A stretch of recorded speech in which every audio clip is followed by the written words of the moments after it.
Let's talk about how to manipulate the vertices, edges, and faces of our mesh while in edit mode.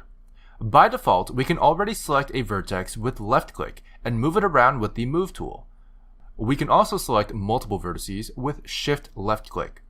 This allows us to rotate and scale our vertices with their respective tools as well.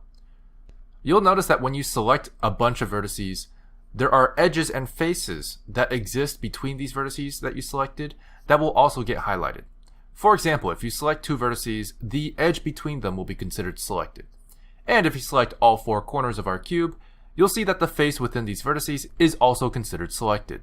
You can technically manipulate faces and edges simply by selecting the vertices that form them, but you can also change your selection mode. In the top left-hand corner of the viewport, you will see three icons that represent what selection mode you're in. By default, we're already in Vertex Select, but you can also change it to Edge Select or Face Select mode. These will allow you to select the edges or faces directly. For a more intuitive experience, you may enjoy holding Shift and left-clicking these icons to activate more than one selection mode at a time. For example, if we were to turn on every one of these modes at once, you could click anywhere on the mesh to select either a face, an edge, or a vertex at any time.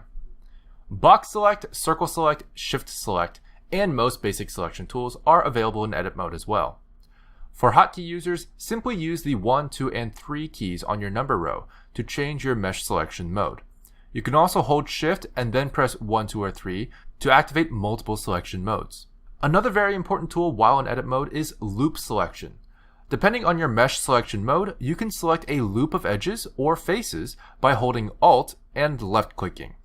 In Vertex and Edge Select mode, you will select edges when alt-clicking, and in Face Select mode, you will select faces. Quick tip, in Vertex and Edge Select mode, the edge loop that gets selected is the one that runs along the edge you alt-click. However, when in Face Select mode, the face loop that gets selected runs perpendicular to the edge you alt-left-click.